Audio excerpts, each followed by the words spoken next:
Hello students, good morning all of you.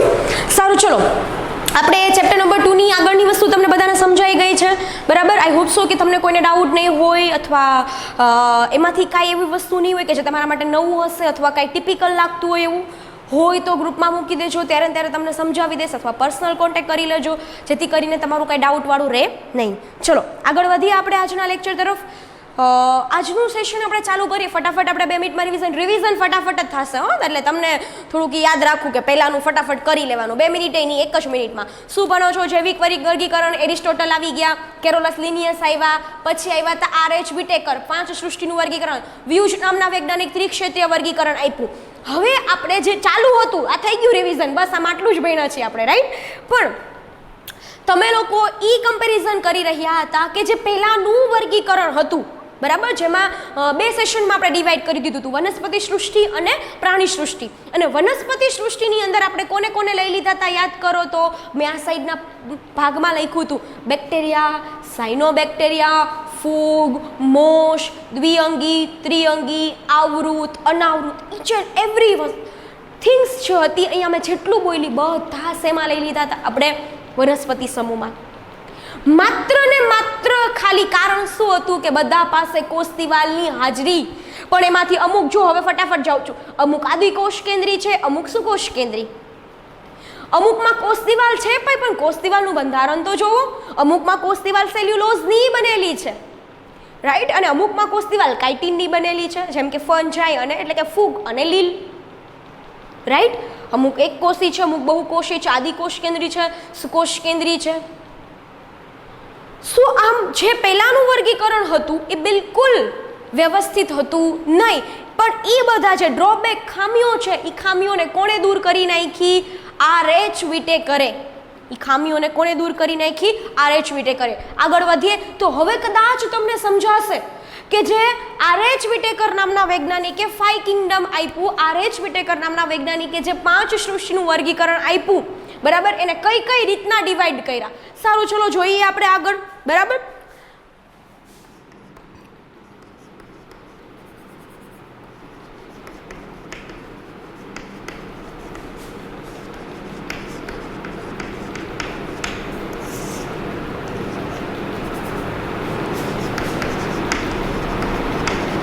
આપણે comparison તો already કરી લીધી છે છોકરાઓ, બરાબર?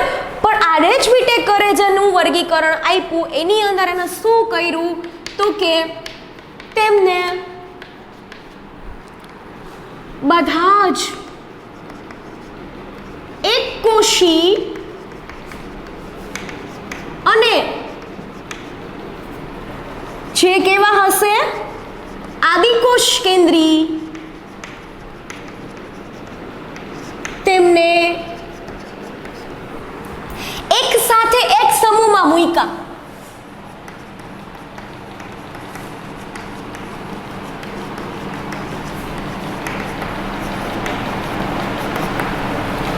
એક જ સાથે એક જ સમૂહમાં હું કર્યા? મૂક્યા. અને એ સમૂહ કયો છે? સૃષ્ટિ મોનેરા. શું છે? સૃષ્ટિ મોનેરા. એટલે તમને કોક હવે પૂછે ને, હવે નહીં આવડે તો મજા તો આવશે નહીં મને, બરાબર? કેમ કે સૃષ્ટિ મોનેરા એટલે એની અંદર આવતા દરેક સજીવો કેવા હશે? એક કોષી. કેવા હશે? એક કોષી. ઉપરાંતમાં બધાય કેવા હશે? આદિકોષ કેન્દ્રી. ક્લિયર? સૃષ્ટિ મોનેરા એવરીવન? ઓકે. આ ઉપરાંત તેમને બધા જ એક કોષી અને સુકોષ કેન્દ્રી કોષવાળા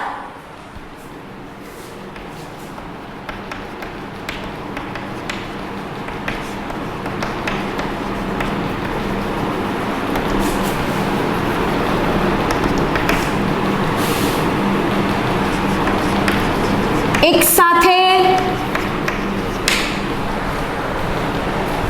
એક સમૂહમાં મૂક્યા, જે કયું છે? સૃષ્ટિ પ્રોટિસ્ટા. તમને કોઈ અડધી રાતે પૂછે તો સમજાવવું જોઈએ કે what is the difference between Monera and Protista. So મોનેરાની અંદર બધા આવતા સજીવો એક કોષી છે, તો પ્રોટિસ્ટાની અંદર આવતા બધા સજીવો કેવા છે ભાઈ? એક કોષી જ છે, બરાબર. એની અંદર આવતા સજીવો પણ કેવા છે? એક કોષી. બટ આ બધા આદિકોષ કેન્દ્રી છે અને આ બધા કેવા છે? સુકોષ કેન્દ્રી. જ્યાં સુધી તમને આદિ અને સુકોષ નહીં આવડે ત્યાં સુધી તમને કાંઈ નહીં સમજાય. કોષ કેન્દ્ર પટલની હાજરી તો સુકોષ કેન્દ્રીય કોષ, કોષ કેન્દ્ર પટલની ગેરહાજરી મીન્સ કે આદિકોષ કેન્દ્રી કોષ. એટલે ઘણા એમ કે અમીબા, તો ઘણા છોકરાઓ કેમાં મૂકશે કે મોનેરામાં. અરે ભાઈ મોનેરામાં હું કામ મૂકો છો? એ આદિકોષ કેન્દ્રી છે. એના કોષની ઉપર અંદરના ભાગમાં કોષ કેન્દ્ર પટલ ન આવેલું હોય તો એ બધા કેવા છે? સુકોષ કેન્દ્રીય. એટલે આંખો બંધ કરીને ખાલી એક કોષી હોય તો બધા મોનેરામાં. એવું કરતા નહીં, એક કોષી પ્લસ કેવા હોવા જોઈએ? આદિકોષ કેન્દ્રી. બેક્ટેરિયા લઈ લ્યો, જીવાણુ લઈ લ્યો, રાઈટ? સમજાય છે મારી વાત? તો આ બે પોઈન્ટ ક્લિયર થઈ ગયા. ફૂગ માટે અલગ સમૂહ મૂક્યો જે કયો છે? ફૂગ સૃષ્ટિ.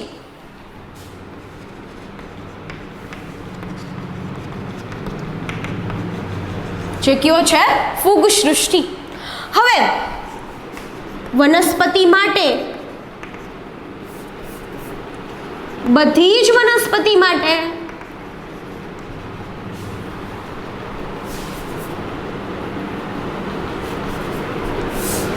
બધા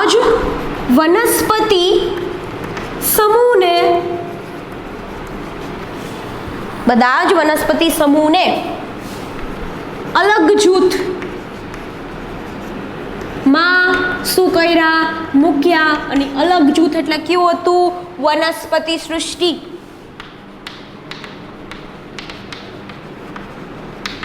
કઈ સૃષ્ટિ થઈ ગઈ તમારી અહીંયા? વનસ્પતિ સૃષ્ટિ.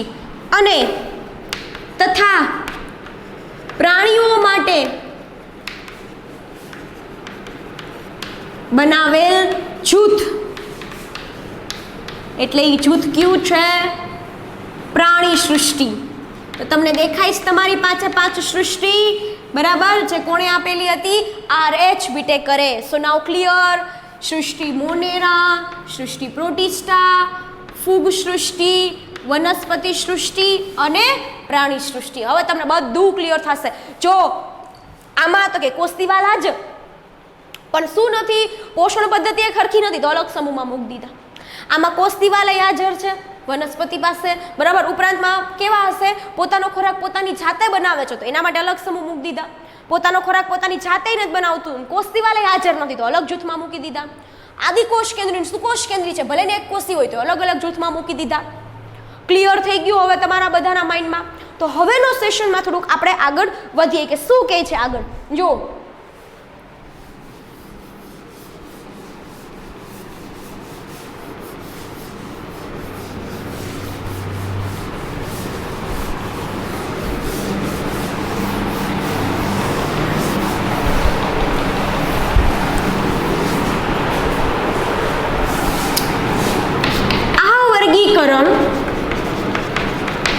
વર્ગીકરણ સર્વ સ્વીકૃત હતું.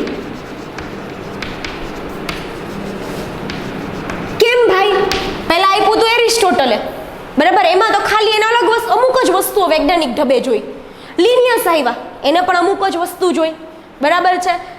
પરંતુ RH વિટેકરે ઈચ એન્ડ એવરી પોઈન્ટનો હું સ્ટડી કર્યો અને એને જે 5 કિંગડમ આપ્યું, ફાઇનલી એ કેવું બની ગયું? સર્વ સ્વીકૃત બની ગયું. કારણ કે તેમને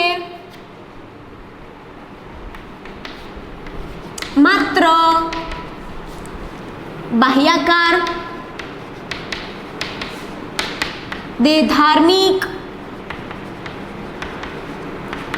અને પ્રાજનિક લક્ષણોને ધ્યાનમાં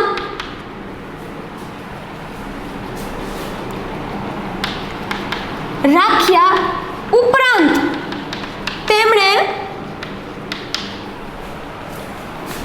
જાતિ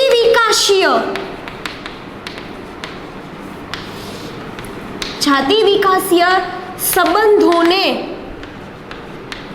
પણ ધ્યાનમાં રાખી શું કર્યું? વર્ગીકરણ કર્યું. શું કર્યું? વર્ગીકરણ કર્યું. એટલે કે તેમને ઉદ્વિકાશ્ય સંબંધોને પણ ધ્યાનમાં લીધા.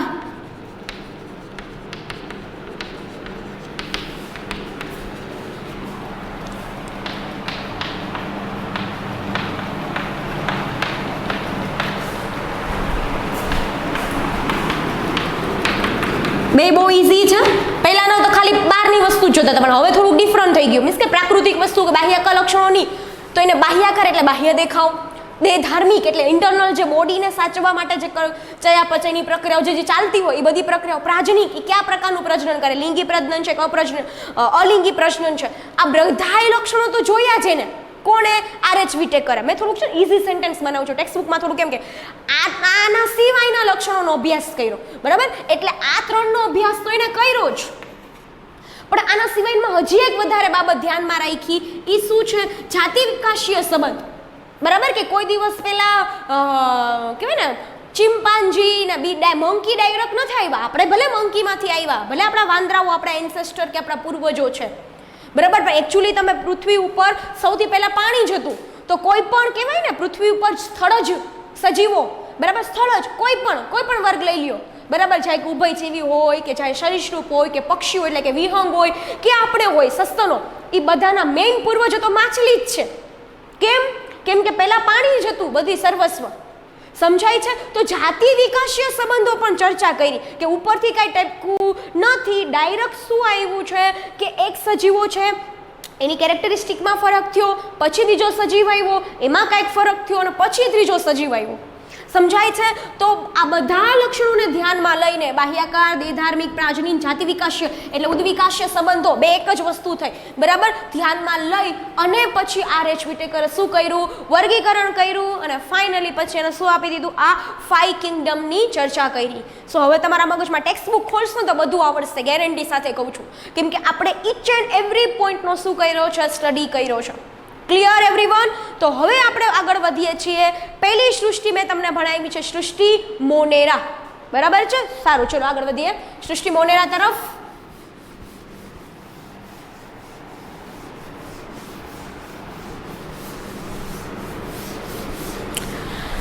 તો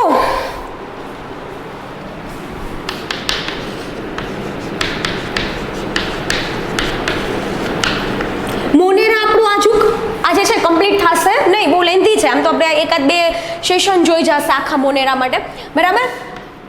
બેક્ટેરિયા એ મોનેરામાં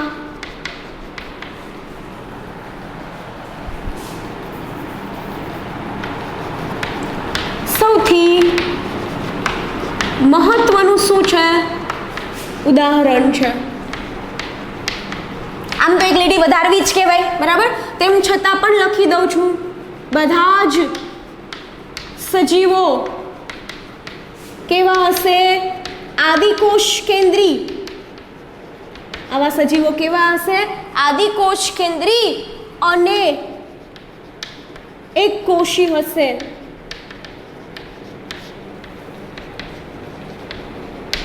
મોટે ભાગે કેવા સ્વરૂપમાં હશે? બેક્ટેરિયા ઘણા બધા હશે તમારી આજુબાજુ, મારી આજુબાજુ, but we can't able to see in naked eye. નરી આંખે એને આપણે જોઈ શકતા નથી.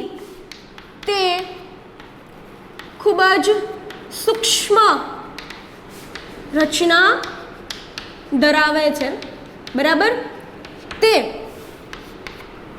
ખૂબ જ ઓછી જગ્યામાં પણ વધારે તમને કહેવાય ને જગ્યા મળે. તમારી એક્ઝામ્પલ તમારી ટેક્સ્ટબુકમાં લખ્યું છે, તમે ખોબા જેટલી માટી પણ લીધી, એની અંદર તો કરોડો અબજો, હું તો એનાથી વધારે આગળ વધું. તમે ખાલી એક ચમચી એક કાદવ લીધો ને, એનામાંથી તમે ખાલી એક ટીપું એક લઈને માઇક્રોસ્કોપમાં જુઓ ને તોય તમને અઢળક બેક્ટેરિયા દેખાશે, અઢળક બેક્ટેરિયા દેખાશે. અને આ હું કોઈ એમને વાત નથી કરતી. જ્યારે તમે પણ કોઈ ટાઈમે માસ્ટર ડિગ્રી કરશો તો તમે જ્યારે આ બધો બેક્ટેરિયાનો અભ્યાસ કરવાનો આવશે તો અમે ખુદ આ વસ્તુનો સ્ટડી કર્યો છે, એટલા માટે અમને ખબર છે, બરાબર? એટલે એનું સ્ટ્રક્ચર કેવું છે? ખૂબ જ સૂક્ષ્મ, જેને તમે નરી આંખે પણ જોઈ શકતા નથી. ઓલું સેન્ટેન્સ લખવાની જરૂર નથી કે ખોબા એકની અંદર પણ વધારે તમને કરોડોની સંખ્યામાં જોઈ શકે, પણ આપણે એનું સ્થાન લખી શકીએ. કઈ કઈ જગ્યાએ તમને આવા બેક્ટેરિયા કે આ મોનેરા સજીવો જોવા મળે છે? તો આવા સજીવો તમને રણમાં, પછી ગરમ પાણીના ઝરામાં, ઊંડા મહાસાગરોમાં,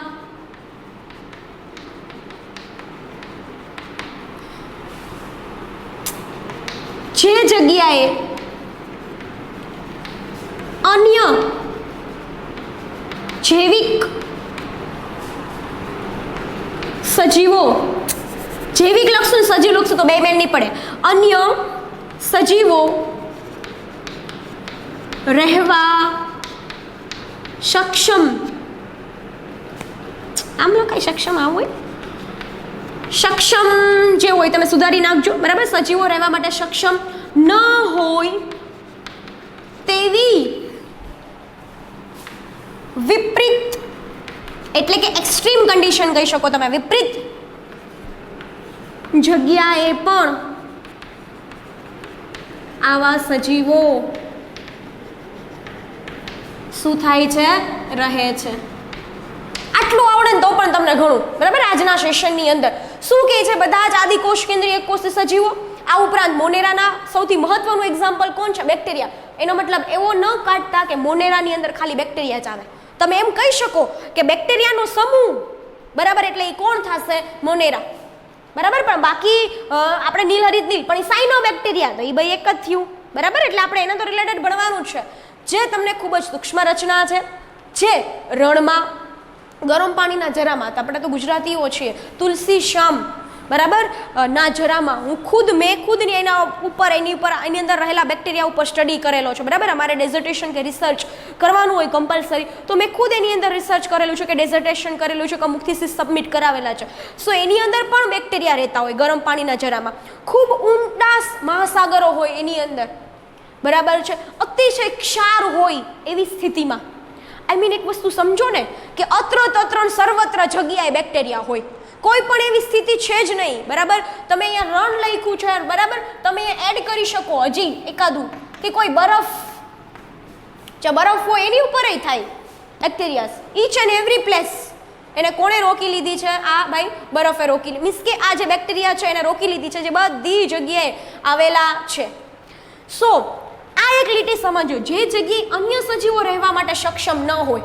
તમે જ વિચારો ને, તમે ગરમ પાણીમાં આપણને મૂકી દીધા, કે કન્ટિન્યુઅસલી આપણી જે ડેઇલી લાઈફ છે, 2 કલાકની કે 1 કલાકની વાત નથી કરતી હું, બરાબર, પણ આપણી ડેઇલી લાઈફ આપણે એમાં જીવવાની છે. So we are not able to survive in this kind of situation, right. So same thing is that, કે તમને કોઈ ક્ષારવાળા પ્રદેશની અંદર કે ખારું ખારું જ હોય ત્યાં હોય તો, બટ ઓબ્વિયસલી નોટ, રાઈટ. સો જે અમુક વિપરીત સ્થિતિ, એક્સ્ટ્રીમ સ્થિતિ, બરાબર, જો અન્ય સજીવો પણ રહેવા માટે શું નથી?